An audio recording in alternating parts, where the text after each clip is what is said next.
काछ वाच मन निश्चल राखे, धनी धनी जननी तेरी रे। नरसिंह मेहता जी के। इंद्रियों को वश में करो। नेत्र सबसे खतरनाक, इनको बहुत सावधान रखो। बहुत बहुत ये चंचलता, नेत्रों की चंचलता। भगवत चर्चा हो रही तो हो सकता है शब्द ना सुन पाओ, लेकिन विषय चर्चा हो रही है तो आप 10-5 हाथ दूर होगे तो भी श्रवणेंद्री पकड़ लेगी क्या बातें हो रही हैं। निंदा, स्तुति, विषय चर्चा। इंद्रियों को शासन में रखो, इंद्रियों को वश में करो, क्योंकि ये ज्ञान विज्ञान का नाश करने वाले महापापी काम इन्हीं के वशीभूत होकर तुम्हें नष्ट करते। मार डाल इस पापी को। भगवान के पाप मानम प्रजयहीनम ज्ञान विज्ञान नाशनम। मार इस काम को नष्ट कर। तस्मात् तुम इंद्रियाण्यादौ नियम भरतर्षभ। ये महाभारत सबको लड़नी पड़ेगी, महाभारत सबको लड़नी पड़ेगी। अगर आपको अपने स्वराज्य सिंहासन पर बैठना है, मुक्त होना है, तो ये युद्ध स्वीकार करना पड़ेगा, ये चुनौती स्वीकार करनी पड़ेगी। भगवान कह रहे इंद्रियों को वश में कर, ज्ञान विज्ञान का नाश करने वाले इस महापापी काम को अवश्य बलपूर्वक मार। भगवान आदेश कर रहे हैं। पाप मानम प्रजयहीनम ज्ञान विज्ञान नाशनम। तस्मात् तुम इंद्रियाण्यादौ नियम भरतर्षभ। इसलिए पहले इंद्रियों को काबू करो। रसेंद्रिय से शुरू करो, मुख्य द्वार। ये ज्यादा रजोगुणी भोजन पाने पर ये चंचल होती। जब ये चंचल होती तो हर इंद्रियों में चंचलता। इसको संभालो। उचित आहार, सात्विक आहार, कम स्वाद वाला आहार, बच जाओगे। ज्यादा स्वादिष्ट पाने की कोशिश मत करो। अगर रसेंद्रिय स्वाद नहीं छोड़ पाए तो जनेंद्रिय का स्वाद छोड़ पाना बड़ा कठिन हो जाएगा। इंद्रियों को विषयों में संयोग मत होने दो।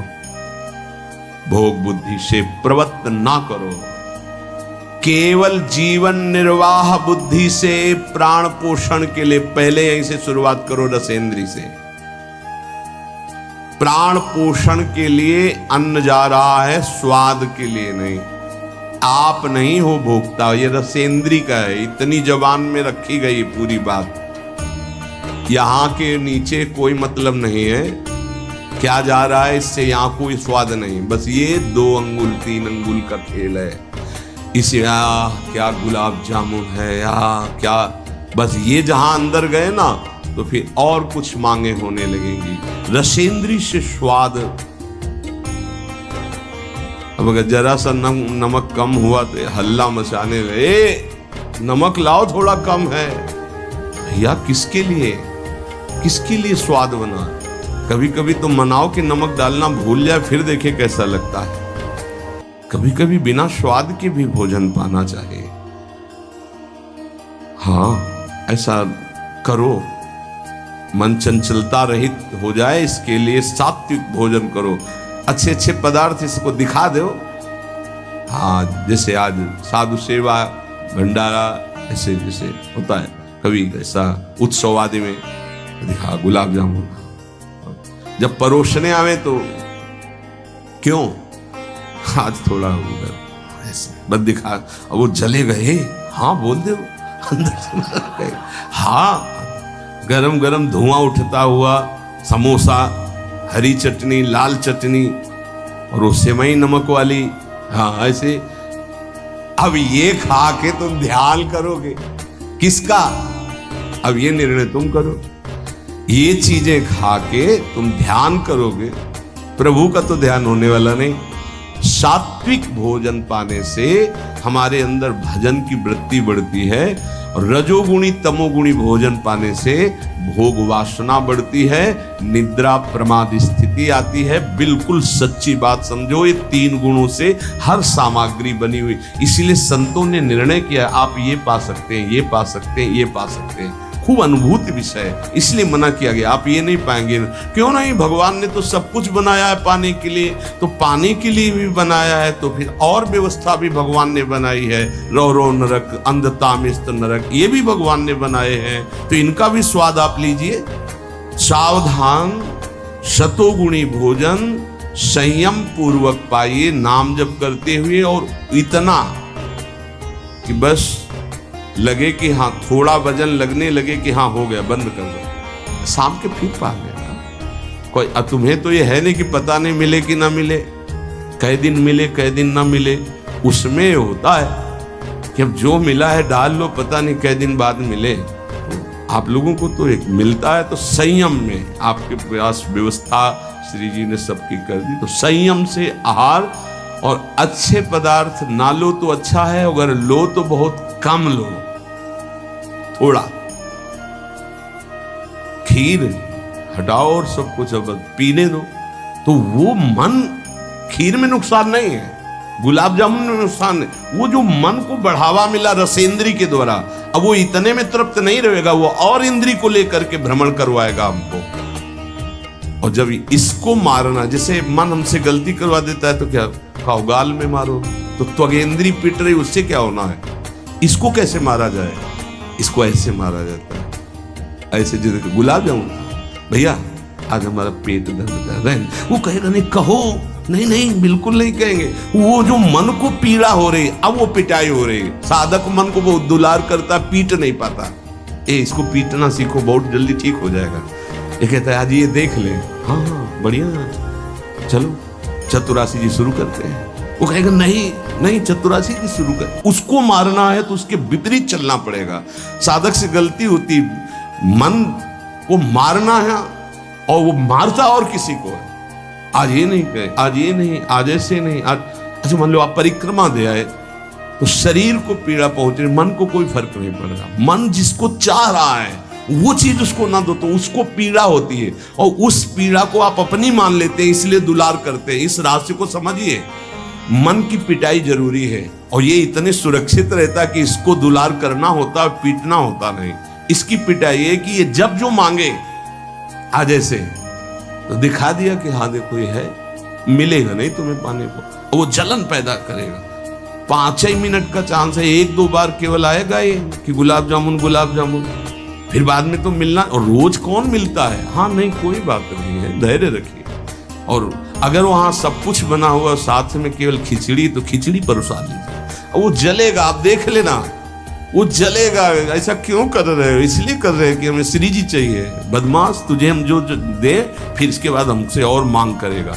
संतों ने इसको ऐसे वश में किया है। बहुत कठिन, बहुत कठिन है। अगर सामने से मिठाई प्रिय है और वो निकल जाए, आप परोसाओ ना, तो आप देख लो, कामा संजायते क्रोधा, भौं चढ़ जाएगी अपने आप से। कितनी बड़ी चूक हो रही है। परम पद फीका लगेगा, गुलाब जामुन मीठा लगेगा, ये बहुत बेईमान है। आप इस बात से मतलब सावधान रहें कि इसकी चाल में ना फंसे, इसकी पिटाई जरूर करनी है। मन कहां से पीटा जाता है, इसकी मांग को ना कर दो, बस इसकी पिटाई शुरू हो गई। ये कह रहा है ये चाहिए, उसके विपरीत नहीं। अब वो जलेगा, जलेगा, पवित्र हो जाएगा। और उसने मांगा, वो आपने दे दिया, अब वो और मांग रख देगा, वो आपको परेशान कर। तस्मात् त्वमिन्द्रियाण्यादौ नियम्य भरतर्षभ।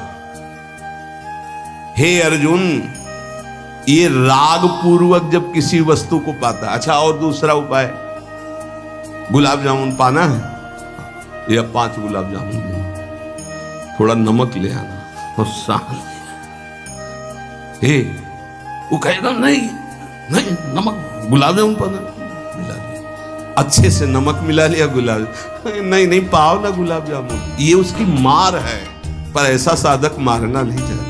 सब्जी साइड में करके एकदम दोना में लग, रस सहित जे ही ऐसे किया, पूरा फूटा मुंह में। तो अब वो मन का पोषण हो रहा है। हर वस्तु का ऐसे ही, सब हर विषय का से ऐसे ही है। तो अब अपने लोग मन को तो समझ नहीं पा रहे, उसको पीट नहीं पा रहे, वो हमको फंसा के पीटता चला जा रहा है। बहुत पीटता है, देख लो, बहुत पीटता है मन, बहुत पीट। इसकी पिटाई चाहिए। कोई गुरु कृपा पात्र इसको पीटना शुरू करता है, यही उसकी पिटाई है कि इसके विपरीत चलो, जो मांग इसकी हो रही है उसके विपरीत चलो। जैसे बहुत बढ़िया स्वादिष्ट सब्जी बनी है, अब उस खीर भी परोसेगी तो खीर और सब्जी दोनों को मिला दो, ना सब्जी का स्वाद ना खीर का स्वाद, 2 रोटी 3, वो जलेगा कि यार तुम कैसा क्यों कर रहे हो, बस तुम कर लो ऐसा तो रसेंद्री ठीक हुई तो सब ठीक हो जाएगा। शास्त्रों में वर्णन किया गया धैर्यवान वही है जो रसेंद्री और जनेंद्री को, बस 2 इंद्रियों की चर्चा हुई और तो सब अपने आप हो जाएंगी। और रसेंद्री प्रधान, रसेंद्री ना हुई तो फिर आगे जो राग पूर्वक भोग, कोई भी भोग किया जाए वो बिल्कुल द्रवित हृदय में छप जाता है, बार बार पीड़ा पहुंचाता है, ना चाहते हुए भी साधक का पतन कर देता है। यही है, ना चाहते हुए पाप कौन करवाता है। आहार का बहुत बड़ा फर्क पड़ता है। अगर हम आहार पर संयम कर लें तो निश्चित काम पर विजय प्राप्त की जा सकती है। अगर आहार पर संयम नहीं, उचित आहार से अब देखना खाते खाते मर जाते हैं, लेकिन खाने की इच्छा पूर्ति नहीं होती। यही चमत्कार माया का। 2 रोटी डाल लो फिर भजन देखो कैसा होता है, देख लो ना आप करके। खट्टी डकार आ रही है यहां से, फिर भी शाम के बैठे हैं, आलू का पराठा और चटनी ये और वो, फिर जाके पचाने में पूरी ताकत। भजन कैसे करोगे? थोड़ा भोजन करो, खाते खाते मर गए यार। आज यहाँ का, कल वहां का, परसों यहाँ का, संसारी पुरुष इसी में लगे रहते हैं। सुनो, उतना डालो जितना प्राण पोषण के लिए। कभी ऐसा देखो पेट में वजन ना आने पावे, अगर आपको भजन बढ़ाना है तो पेट में वजन ना आने पावे, ऐसे जब बैठो और भोजन शुरू करो, जहां लगने लगे कि पेट में कुछ आ, वहीं बंद कर दो। और एक दिन का अभ्यास, निर्णय करो कि 2 रोटी इतना इतना इतना होत नहीं। ये बार बार बांटना और बार बार पाना ये साधकों के लिए ठीक नहीं है। एक बार रखवा लो 4 रोटी से दाल सब्जी, बस खत्म। आपका घर है, आप श्री जी का प्रश्न, बस एक बार, और उसी को पाके अपना भजन करो। धिक्कार है जीवन को, खाते खाते अवस्थाएं बदल गई, बचपन से लेकर 50-60 वर्ष को वही खाने की इच्छा। कभी तो थोड़ा मन वही फंसाए है, मृत्यु आ जाएगी फिर भी खाने से तृप्ति नहीं होगी। एक बार इस रसेंद्री को काबू में किया जाए, भोजन पर सावधान, थोड़ा अल्पाहार, इतना जिससे हमारे प्राणों का पोषण हो जाए, सब ठीक हो जाएगा। आप देख लेना, अल्पाहार। अगर भोजन सुधार नहीं होगा तो फिर भजन में सुधार नहीं होगा। भोजन, बहुत प्राण शक्ति प्रबल है आपकी, ऐसे नहीं निकल जाएगी। बहुत प्राण शक्ति बलवान होती है। वायु, अन्न, जल उचित चला गया तो खूब साधना बनेगी। इसलिए कोई भी वस्तु राग पूर्वक सेवन न की जाए। ये ज्ञान मार्ग, भक्ति मार्ग, जो मार्ग के उपासक, उनको इस बात पर विशेष ध्यान रखना, चाहे गृहस्थ हो चाहे विरक्त हो। शास्त्र के अनुसार कर्तव्य कर्म होने चाहिए और राग रहित आहार विहार होना चाहिए।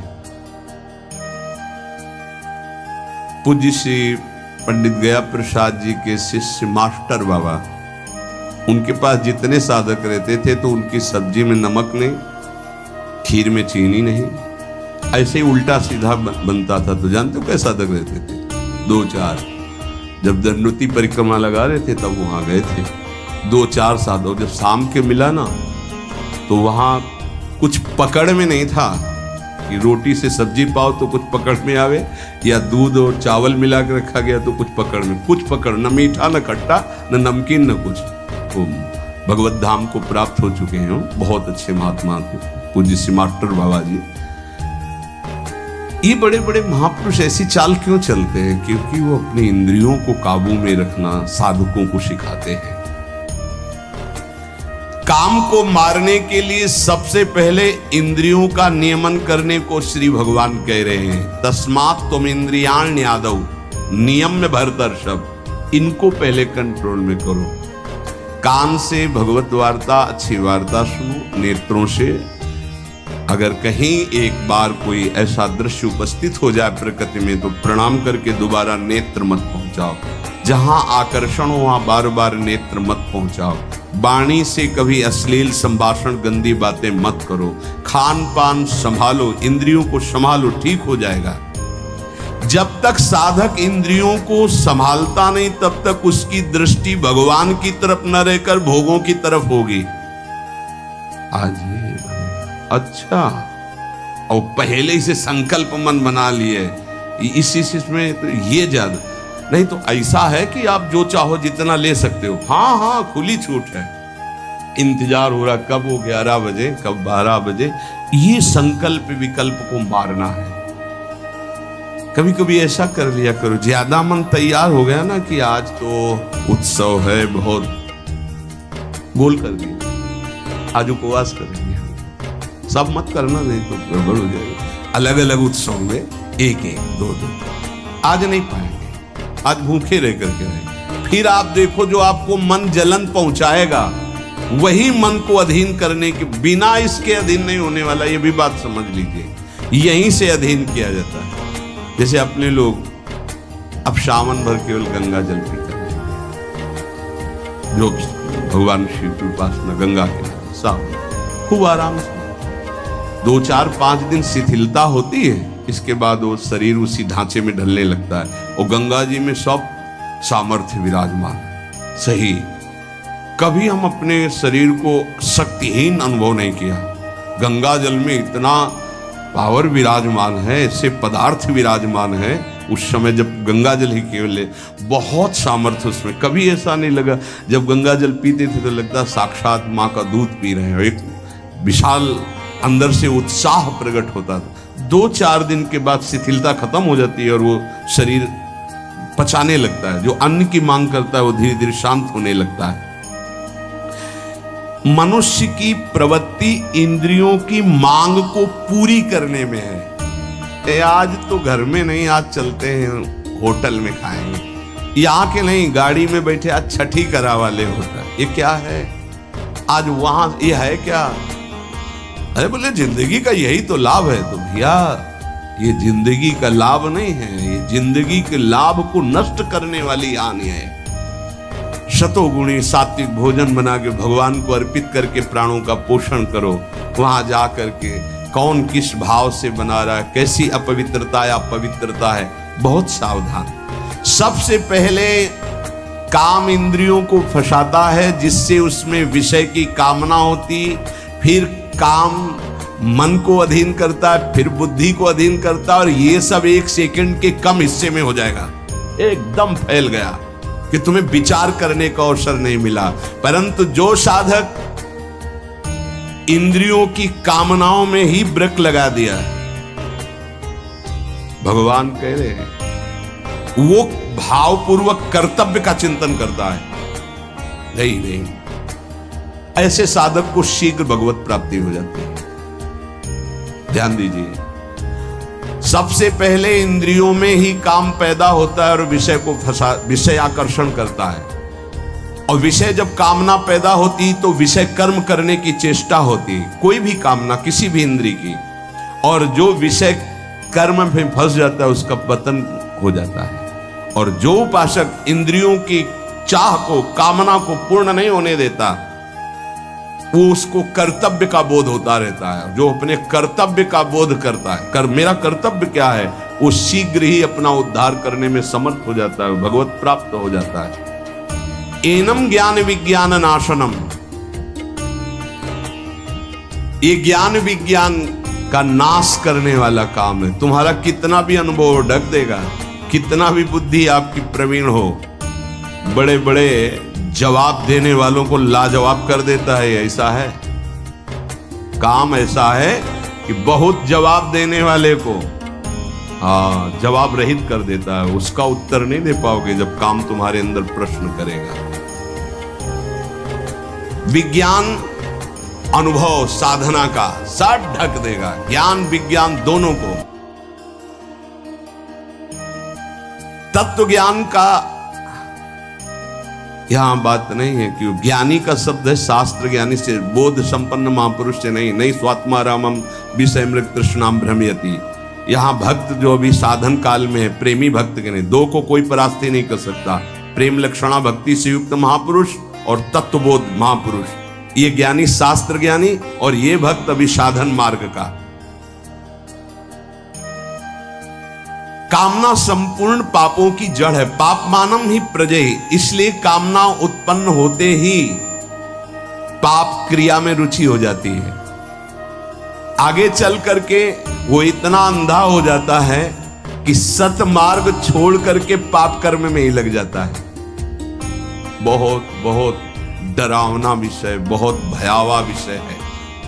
भगवान इसलिए काम को महापापी बता करके आज्ञा करते हैं कि साधक इसको अवश्य मार डाले। पाप मानम प्रजयहीनम ज्ञान विज्ञान नाशनम। तो जो आदेश कर रहे हैं वही सामर्थ्य देंगे, इसलिए इन्हीं की शरण में होके इनका नाम जप करो और इंद्रियों की चाह के विपरीत चलो तो मंगल हो जाएगा।